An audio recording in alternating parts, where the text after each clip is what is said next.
Is the new golden age of TV over? And who to blame for internet bile? Advertisers, that's who, of course. This is episode 26 of Media Unplugged, the podcast that goes behind the spin to reveal what's really happening in media. Media Unplugged with Tom Asacker and Mark Ramsey. Welcome to Media Unplugged. I am Mark Ramsey. And I'm Tom Asacker. Tom, is the new golden age of TV over already? Came quick, didn't it? It came and went quick. The article is from The Atlantic. It's called, Have We Reached Peak TV? This springs from a presentation that John Landgraf did at the Television Critics Association press tour recently. Landgraf is the president of FX Networks, and he had some really pithy and influential quotes that caused a tremor in the room and in the television industry. Here's, among other things, what he said. My sense is that 2015 or 2016 will represent peak TV in America. That expression, peak TV, and that we'll begin to see a decline coming the year after that and beyond. This year saw more than 370 scripted series on television, he said, including on streaming services. There will be, by the end of this year, this past year was 370, by the end of this year, there will be 400. To give you a point of reference, Tom, there were 211 scripted shows in 2009, 400 this year. Oh. That is an amazing increase. What do you think about that? It's a big jump. I mean, I like you, I laughed when I heard the metaphor peak TV, because it reminded me of peak oil. Of course. Right? Which, by the way, still hasn't happened. I think the original prediction was that U.S. peak oil would happen in, I think it was the late 60s or early 70s. Oh, really? I first heard it when I was in college, and then at least it was after then. Well, there were lines at the pumps after that, right? There were lines. But what's happened? What's happened since the 60s and 70s? The lines at the pump. New sources were discovered, new production techniques. Now, I was reading that we import only 27% of our oil from foreign sources, and it's the lowest share since 1985. I think the same thing will happen to TV shows. New sources of creativity, new sources of production, and we already have a lot of new sources of distribution, right? Netflix, Amazon, Hulu. Absolutely. I mean, I think you can tell from his perspective that it's strictly the perspective of someone in the business of producing expensive television. In fact, I would go so far as to say that it's not so much peak TV as peak expensive TV. That's really the issue. Pricey television is going to be harder to produce because obviously audiences are going to thin out. They're going to be spread across multiple touch points. And, the traditional, as we've talked about in weeks past, the traditional ratings sustenance for these cable channels is going to begin to decline. In fact, he says the glut of shows has created a huge challenge in finding compelling original stories and the level of talent needed to sustain those stories. It has also had an enormous impact on everyone's ability to cut through the clutter and create real buzz. In other words, making hits is hard. Making hits that are expensive is really hard, and you need a lot of eyeballs in order to make it work, and that's going to be increasingly difficult. So it's not the end of peak TV, it's the end of peak expensive TV. Yeah, listen, the idea that there's a limit to the supply side, right, the skilled people, the budgets, things like studio space, that's ridiculous. So This is supply and demand. If you're given a strong demand and the financial model to sustain it, supply emerges because of all the new people that will enter the market, right? I mean, the art will be elevated. And I think you were right on when you said, listen, he's deep in this, so he sees the expensive infrastructure and, the costs associated. That's like the broadband people or the high-speed internet people saying, look, you can't enter this market. The cost to enter this market is huge. But then you have Google floating balloons over some town trying to give them all high-speed internet access with balloons. So it's going to be innovation. And because the article said television is whatever consumers will watch, yes, I thought that was interesting. Yes, that came from one of the writers for The Atlantic, which I completely agree with, by the way. Right, which means what? It means success is going to be about deep insights, innovation, creativity. That's the source of competitive advantage in any free marketplace, and this one's no different. That's right. Landgraf is arguing basically that all the rich talent to create the expensive shows, that there's a scarcity of that and it's not supportable past a certain point. And I think, again, to your point, he's wrong, because where does that leave Michelle Phan and YouTube stars with millions of hits based on a webcam basically propped up in a bedroom? How does that explain how NBC Universal just today announced an investment of $200 million in BuzzFeed? I mean, that's an investment in the future of the medium called television, and in a redefinition of television as something other than just premium scripted shows showcased for maximum audience appeal on traditional distribution channels, right? Yeah, but listen, stay with the traditional. I mean, Netflix, I read, has a roster of 36 original series in production. Mm-hmm. That's more than HBO. So, listen, I think the problem in the future is not what he's saying. The problem is going to be findability. This is the classic branding question of our times. Mm-hmm. Will people seek out and choose particular brands, be they products, TV shows, songs, because they've come to believe in the value of that brand, whether it's a manufacturer, a network, even a station? Or will we discover and choose brands based on recommendations from other people, mm-hmm. from algorithms, from people like Amazon and Netflix and Pandora? I think that's the bigger issue here. I think there's going to be a lot of great shows. How are we going to find these things? How are we going to find these things, and what do we mean by brand? Because if you talk to Landgraf, he'll tell you, listen to this quote, "As technology evolves and people consume television through different modes of delivery than channels, brands will become increasingly important as mediating filters for the overwhelmed viewing public." When he's talking about brands, he means networks. Yeah, he doesn't mean shows. You're talking about shows, right? No, I'm saying, will we use a network as a signal for quality brand in our mind, a TV brand like an HBO, or are we going to just go with recommendations from what Netflix throws up on the screen? It says you might like this, you like that, you might like this. I think it's even more confusing than that, because, for example, he's head of FX. You tell me, what is an FX show? I don't know. That's my point. Listen, throw into the mix, if this glut of choice that has hit things like news, books, magazines, music, does hit television, are we going to need a mediator beyond the algorithm? Are we now going to need a person on top of the algorithm to try to guide us? Is there going to be that much stuff? This is a classic business model conundrum. How do we get attention? Mm-hmm. How do we build an audience and a loyal following? How do we monetize? Do we do this direct to consumer? Do we do it through distribution? Is it a combination?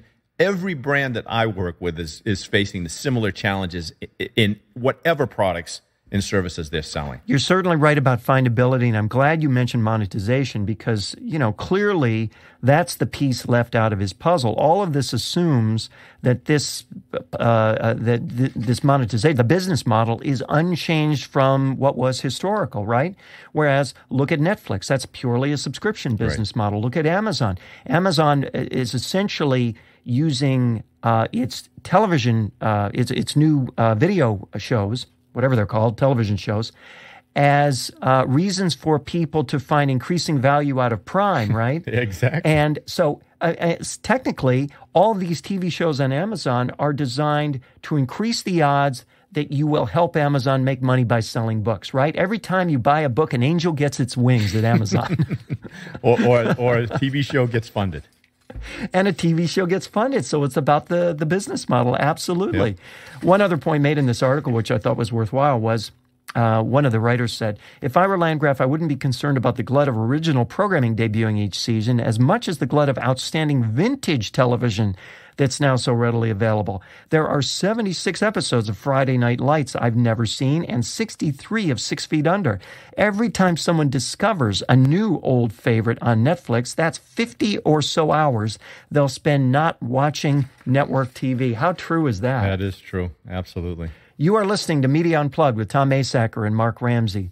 Tom, topic 2, who's to blame for internet bile? Why? Advertisers, of course. Aren't they to blame for everything? Of course. There was an extensive, I don't know, like a meta article in Hollywood Reporter that you tipped me on, called The Gossip Revolution. And the subtitle of it was, As Page 6 goes, so goes the nation. Gossip, the once small Hollywood sideshow, now has major news status and defines the fate and fortunes of major public figures. Fate and fortune. I love this. It was like, we hate to write about this, but we're going to write about this. And by writing about this, we dive deeper into this. Yeah, let's use hyperbole to rail against gossip. Rail against hyperbole. And that's so much what this is. One of the articles, in fact, was titled Former Gawker Editor on the Cause of Internet Bile. It's ad dollars. I love this. He said the internet is swirling. The internet is a swirling death trap of dubious gossip, outraged tweet-to-tweet combat, and a million identical pieces of over-processed, hormone-injected news content, quote-unquote, written for fourth graders. There's a reason for that. It's called money. It's called money, Tom, or is it? Yeah, like there's a reason for everything, and it's called money. Right? So true. And the way to get it increasingly today is to create a brand. A media brand is a celebrity brand. It's fueled by sound bites and spectacle and controversy and all that. I mean, we should start dumbing our thing down for fourth graders. I've been doing that. I just haven't told you. I knew it. Those titles are a giveaway. Hey, here's something for you. So I look up the word gossip, right? Because I said, what is gossip? That's a strange word. So it's from the Old English, God sib, like sibling, God relative, godparent. And it was seriously, it was extended in Middle English to mean a familiar acquaintance or a neighbor or a friend. And then later it came to mean engaging in idle talk, especially about the affairs of others. And now it means reporting on whatever happens weekly to the Kardashians. You have just achieved the impossible. You have made gossip boring. Oh, shoot. No fourth grader wants to listen to that. I knew it. There you go. Well, here's the thing that occurred to me as I was reading this and thinking about this, and this writer who had been with what was it that he was with? He was with one of the major Gawker. He was with Gawker. And he's complaining about this, and you can kind of feel the self-loathing between every line of this. And what's fundamentally at the root of this is that these entertainment destinations that you spoke about are all built on the same premise, indifferent to the fact that any number of them can be built on the identical premise by any number of people at any time with the exact same aspiration, right? It's as if you get together a group of people and say, hey, kids, let's put on a show. We're going to operate like a TV or cable channel, but with an infinite supply of alternatives and an infinite supply of advertising avails and a finite supply of eyes and ears. Other than that, it's a great idea. Yeah, I think the key word you used was show. I think people have to understand if they're looking at a screen, they're watching a show. Yes. And that's what's going on. You want some more? You want me to bore you some more about gossip? I want to hear it. Oh, yeah, this is really boring. It turns out that the reason that we love gossip is because it's a valuable source of information. I was reading a study out of the Netherlands that was titled Tell Me the Gossip. And they made the case that people don't really care about the subject of the gossip. What they care about is what that information means to them. They use it, the information about others, to kind of protect themselves and figure out how to make their way through life. And I was thinking about it, right? So we crave gossip because we're on the lookout for what's useful, especially in our social lives. If we see Hillary in all kinds of trouble over her emails and Anthony Weiner's privates exposed in the news, we decide that we're going to download and use Snapchat. If we hear that Hulk Hogan goes down hard due to a racial slant and that Ariana Grande suffers a severe backlash from licking donuts and saying, I hate America, we think twice before we lick random pastries at shops. So that's what this is all about. That's why we're watching all this stuff and reading it. We want to learn. That is fascinating. We want to learn how to behave by people who misbehave. That's it. It's so funny to see this publication kind of fall into its own trap by being exactly what it derides. One Michael Wolff wrote a piece in here where he essentially takes on one pop cultural gossip figure after another, from Trump to Hillary to Sumner to Bill Cosby and so on. And each one, I read through this and I thought, I can't even read this. It's an excuse to look at the caricature and read a few insulting comments, which means this is exactly what he's complaining about. This article is what he's complaining about. I know, it's funny, isn't it? And, it strikes me, if you watch the news shows in the morning and hear the reporters kind of crinkle their lip at the thought that they need to discuss Donald Trump in a serious fashion as a political story, despite the fact that he's the top polling candidate in the Republican race right now, which would seem to me to be justification enough to shut the heck up and do your job. Nevertheless, you've got publications like Huffington Post, which continues to have Trump off the news page and on the entertainment page, which I find to be such a puzzling distinction for a publication like HuffPo, whose front page is literally a crazy quilt of news and entertainment. To make that weird, almost arbitrary distinction is so puzzling to me. Not to me. It's about the money. It all goes back to the money. Yes, it does. All right, it's time for Rants and Raves, Tom. You have a good one today? Not really, but in keeping with the subject. Thanks for the tease. Excellent tease, Tom. But in keeping with the subject we're on here, blather and all that. This is a rave. I'm going to rave again. This is 2 weeks in a row for Orlando, Florida news anchor John Brown. I don't know if you read about him, but I don't think so. He recently walked off the set of Good Day Orlando when faced with reporting that Kylie Jenner, the youngest daughter of Caitlyn, formerly Bruce Jenner, has a new rabbit named Bruce. He walked off. He walked off the set. He took off his, he said, I have had enough Kardashians. I can't take any more Kardashian stories on this show. We're talking about the family every freaking day on this show. Nobody cares about this family anymore. I've had enough.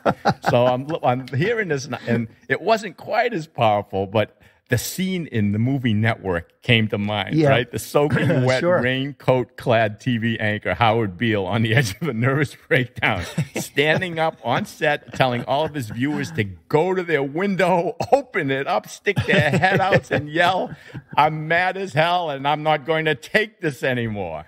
So I'm still giving John Brown a rave for that.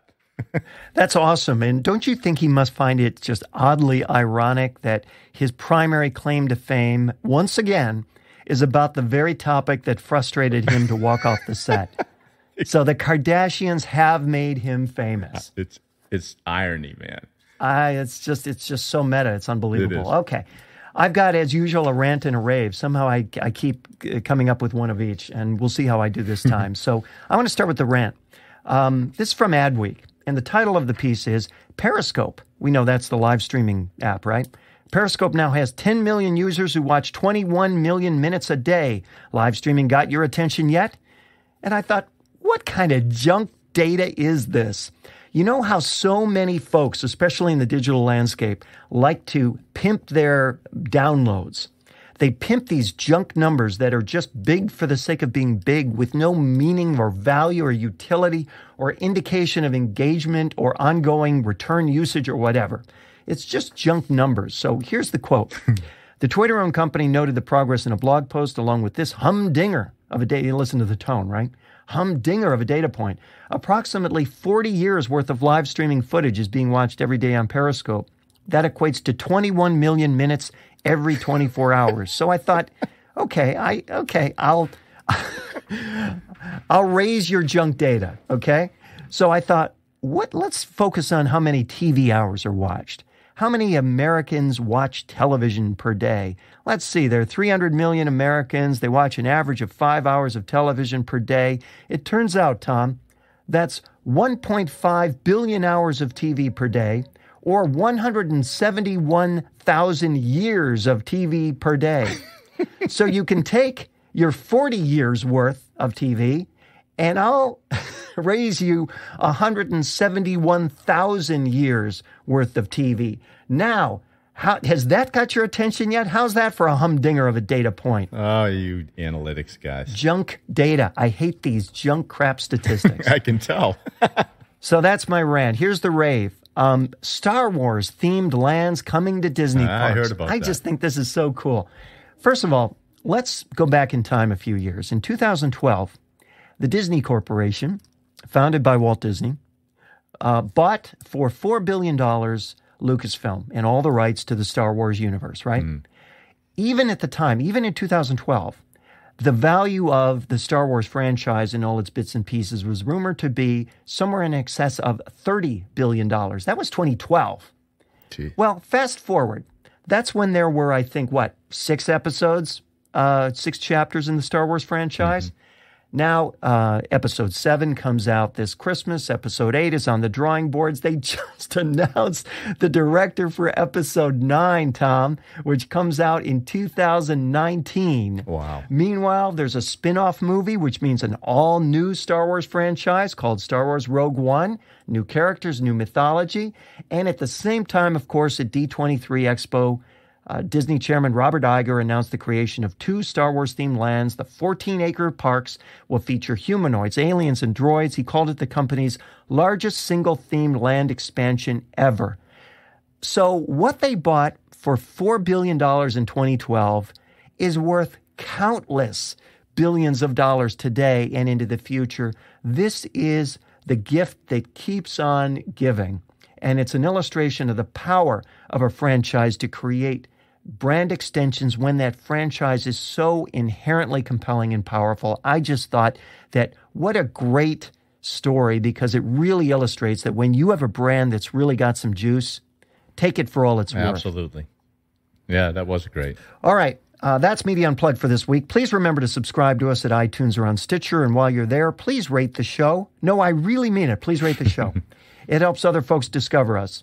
You can also catch us at SoundCloud, Podcast One, Radio Inc., Media Village, and Net News Check. You can follow Tom on Twitter at Tom Asacker and Mark at Mark Ramsey Media. Send us your questions and comments using hashtag Media Unplugged. If there's a media topic you want us to cover, let us know. Tweet us. You can read the show notes and share the show at our website, MediaUnplugged.net. Special thanks to the fantabulous, one-of-a-kind producer of Media Unplugged, Mr. Jeff Schmidt. Exciting audio from media. You can find him at jeff-schmidt.com. For Tom Asacker, I'm Mark Ramsey. Thank you so much for listening.